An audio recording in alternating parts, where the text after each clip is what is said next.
Hello and welcome, fellow Wasteland survivors. I'm Dean. Thanks for coming, hanging out with me today for part 6 of our settlement build at Abernathy Farms. Where we're building the U.S.S. Enterprise.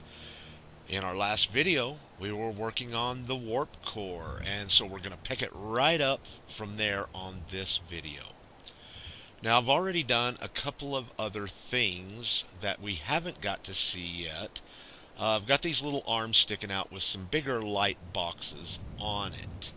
I thought it was going to be a cool idea. It kinda is a cool idea, but for what we're doing, I'm not really for sure if I like it. I really wanted to see this middle light that we're putting in right now, and they do block the view of that. Now, if you remember right in the last video, I said once we place that in, this electrical conduit pipe will always have to be there. If we tried to take it out, it would only just store the lamp back into our inventory. So for the duration of this build, it will always be there. And once again, I don't know if I really like those or not. So let's run it in real quick, set it up, see what it looks like.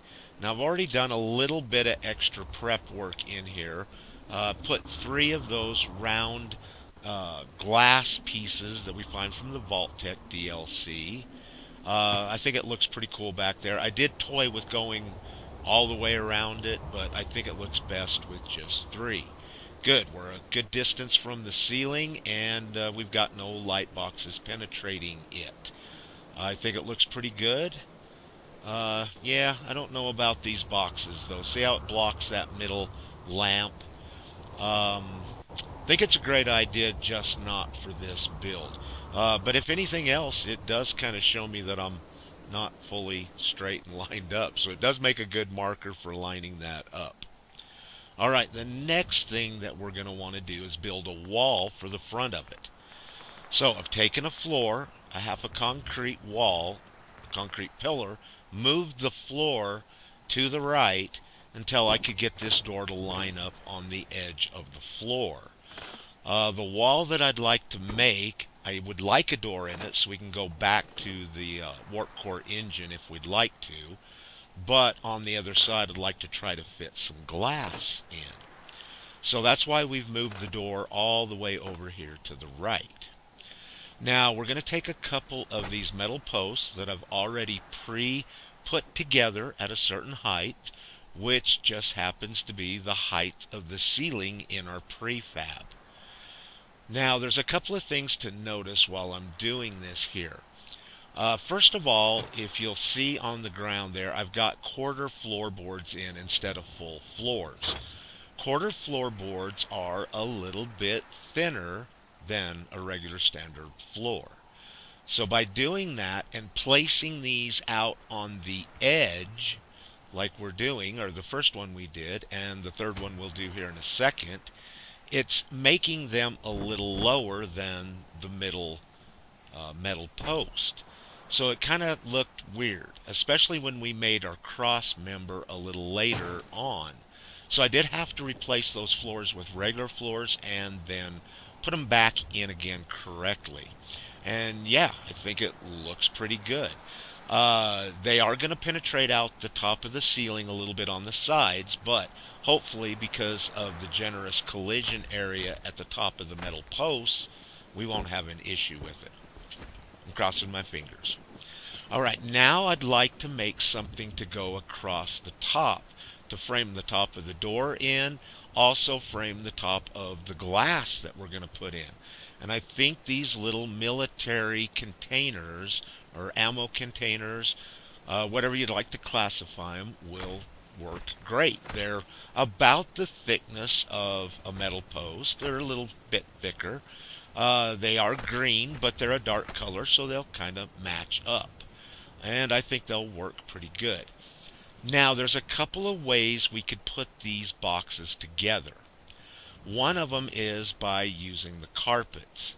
But I have not figured out how to lock these objects yet. Hopefully I will by the time that video comes out. But if you'll drop them down with a carpet, it's unpredictable what's going to happen. One container could go up in the air while one goes down. Very seldom do they drop together. So that's what I mean by locking them. So really the best way to do this that I've found is how we're doing it right now, by group selecting them with some object that you can sink into the ground. Now there are some body lines on the boxes, and I'll use those to help me line it up. Also, if you notice, I'm in the air. If you can't find level ground, it doesn't matter. Just put it up in the air. You are group selecting this object into the other object, and therefore it doesn't really matter. So we'll get this one placed in. This one's going to go across the other two metal posts, so it needed an extra container for it. And I think that'll fit in there, or I'm hoping. I hope it's not a little bit too thin, and we've got a gap on the side. Nope. Okay, looks good. Let's go ahead, line it up, see how it all looks. Now, there is one thing to keep in mind about these containers. They are a little bit wider than the posts. We could have brought it forward and balanced it out, but I think keeping it smooth and flush across the front will look a little better. Alright, now what I've done is taken a couple of these windows from the Vault-Tec DLC section, placed one on top of the other. Now we're using a ladder, group selecting, bringing it in, and hopefully this fits. I did try to measure it a little bit, and yeah, it looks like it's going to fit in fine. This is going to give us a great little window to look through at the Warp Core engine. Now I wish the bar in the middle was gone, but you know, hey, it is what it is. But that still ought to look pretty cool. Now we just got to do something with the bottom. Now unfortunately we can't use the military ammo crates that we used at the top because they're just not quite tall enough. So I was thinking maybe these little crates here. They're kind of cool looking. They don't really match our frame too much, but yeah, let's see what they do. Alright, now what we're going to do is find a little bit of a flat ground. Now I've been doing a lot of work right here, blending work, and this seems to be a pretty decent spot for me, so we'll use this area for this demonstration.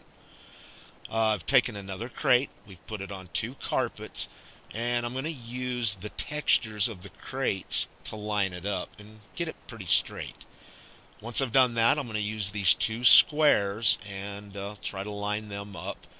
And I think that will be a nice little blend area for these two crates. We won't see the round areas or the different look of it anywhere else by getting it in there that far. Now the next thing we'll do is take our quarter floor over, place it on top of the first rug, click on the rug, it'll pop straight up in the air. Now when we delete out the carpet, it drops right down to the ground and is completely straight and flush with the first crate. But we can only group select this to move it. We couldn't use a carpet at this point. So let's see how we could do this with a carpet. What I'll do is I'll put the first crate on a carpet. Now this tip is part of what we can expect to see in the video on exploiting this carpet glitch that I'll be getting out, hopefully pretty quick, right after all these videos. So I'm not going to explain it a lot, but I'm going to kind of walk you through it. What we're going to do is drop these carpets down into the ground till I think the one carpet that the crate is sitting on is just barely above the ground. Maybe even half the carpet below the ground. The more the better. Now we'll repeat the same process that we did in the last clip. We'll put the other container on two carpets, line it up exactly the same way. Once we've gotten that lined up, we'll bring the quarter floor over, place it over top of the carpet, pop that straight up, and drop it back down.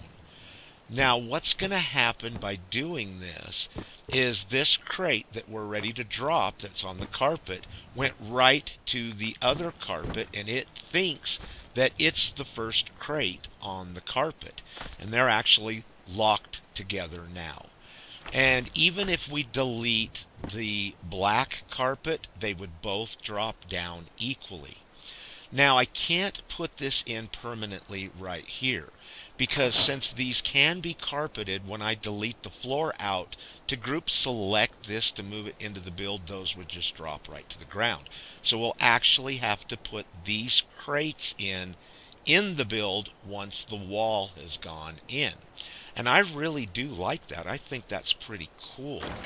I'm actually even thinking about taking the side metal posts off and putting some of those crates in sideways so that we see the round areas. That may look really good. I'll think about it and I'll let you know.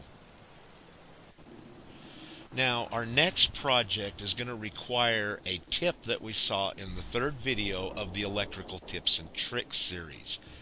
That tip was that we could put any kind of ceiling light on these conduits. So I'm going to go ahead and choose this pretty cool office light, and we're going to go ahead and place it on these conduits. I'm going to line it up along the side so that way it helps me get it straight. We're going to put a few of these up, or the full length of these conduits anyways. We're going to start right here at the junction where the wire connectors are connected to the straight pipes, and we'll go ahead and put on 3 of these long ones. Put one on one end. We'll line up another on the other end. And then it really doesn't matter where you put the third one, which side. You're just going to need a short one to fill the gap. The length of our conduit right now is 3 floors long. The reason I've got 3 conduits up there is because we're going to be running animations into our build. Also, we're going to need power down at the warp core engine, and this will actually allow us to run the 3 lines of power that we need to run the animations on our warp core engine. Now, what's really sweet about these lights is you can actually float them off of each other.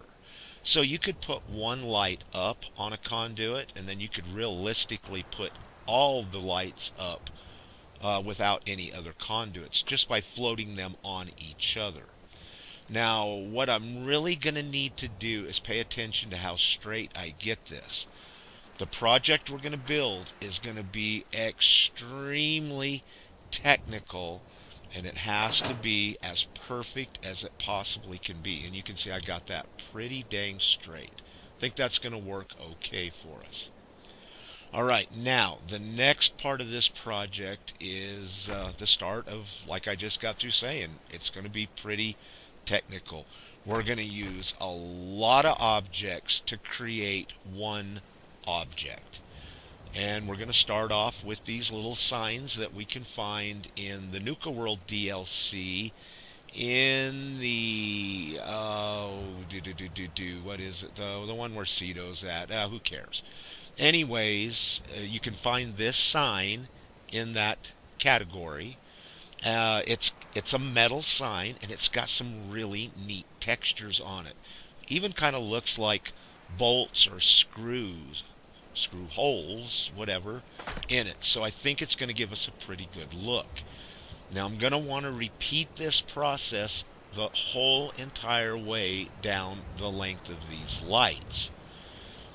Also, you need to know that if you're going to attempt something like this, be prepared to do it over a time or two here and there. If you don't get these signs exactly perfect, you'll notice it.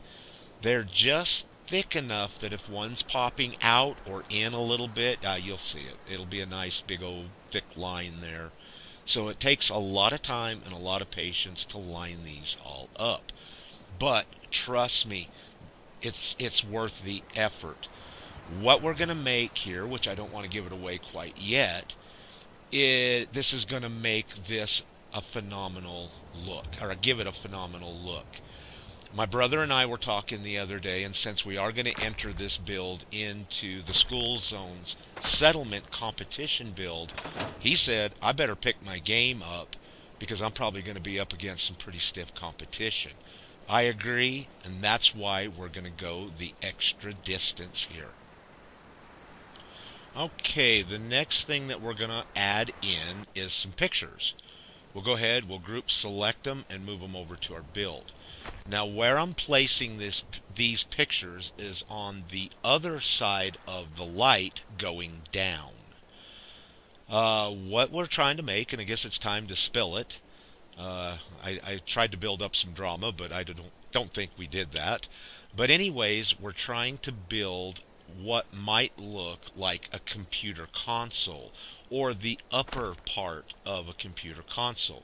So when this goes into the build and it fits into the curved wall on the side, it'll have a nice recessed look to it with the light shining down.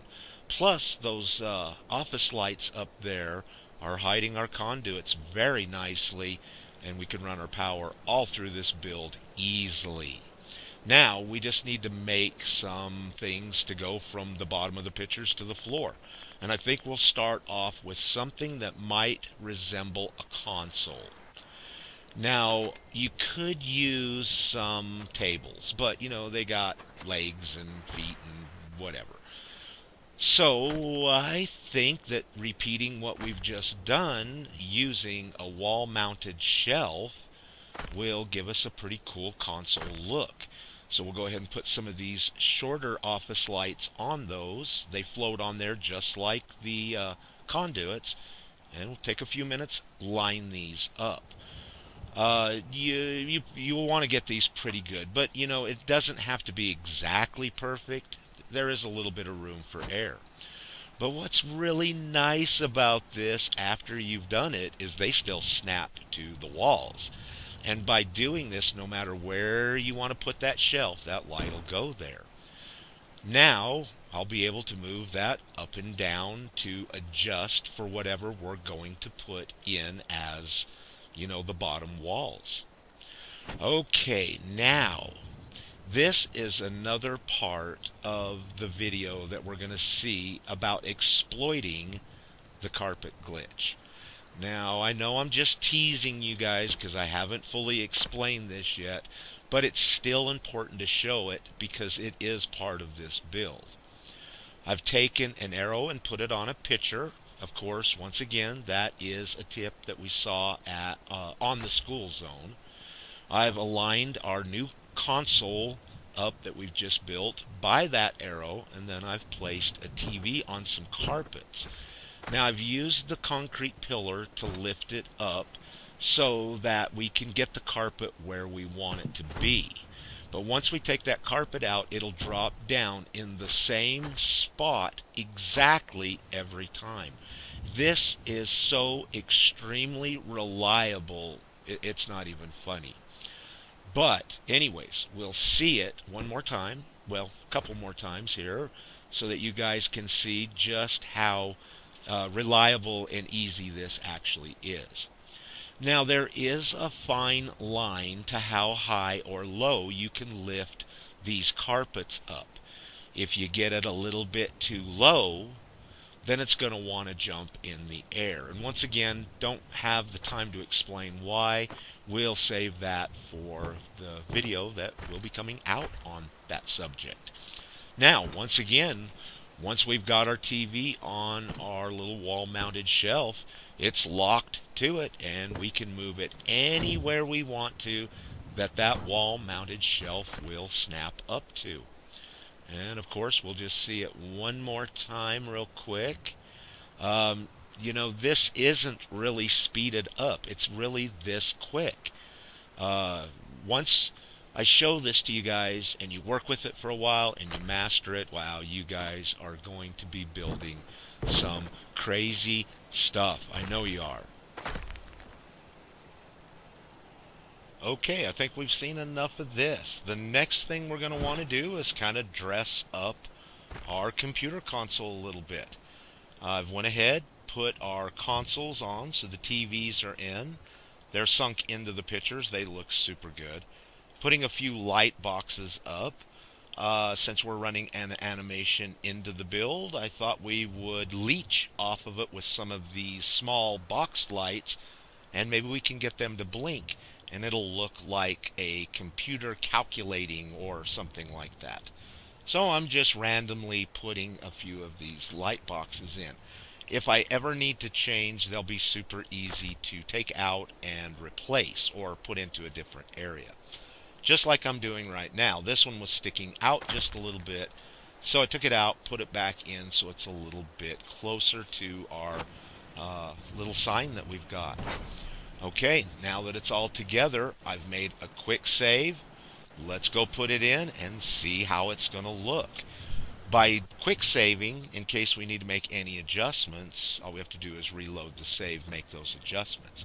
So we're just going to get a quick look and see how it actually looks. Now I will have a hard time lining this up. I'm going to use the ceiling because those pictures do penetrate up into the ceiling a little bit. But it's enough that I can actually see it, so I'll use the metal bar across the top of the ceiling that we put in to help me align this up. Now it will be hard to get it forwards and backwards. I don't really have a good view on that, so I'm going to have to kind of guess. But by guessing, I'm making some visual marks where it's at when I place it down. That way, if I'm off and I come back in, I can use those visual marks again, then make the appropriate adjustment to fix whatever gap I had left or right. So let's go ahead, drop it down here. I think here in a second we're going to. And then we can take a look at it and see how it's going to look. From the view that I'm seeing it right now, I think it's going to be excellent. And, I hate to say this, but the build is done at this time. And trust me, it does look excellent. So I'm excited that we're getting close to the end. And hopefully the next video will be the last video before the walkthrough. Okay, now we can get a good look at it. Oh, hey, I got it lined up pretty good right there. I don't think you could get it any better left to right. We can see that I did opt to change out to those metal containers to go up the side of our wall. Sorry, I forgot to show that to you guys. It does look pretty good, so that's why I went ahead and went with it. It was nothing special. I just used a concrete pillar, group select, and stacked them on top of one another. It didn't take very long, and it was about 4 of those to get to the top of the curve of our metal wall. And yeah, I really think we're on to something here. Can't wait to get it finished up. But guess what, ladies and gentlemen? That's it. It's the end of the video. I know, I'm sorry. I get excited. I love doing this, and I lose track of time. But yes, it is the end. So, thank you guys for coming, hanging out with me today. I really do appreciate you all very much. And just like always, until next time, please stay safe and peace.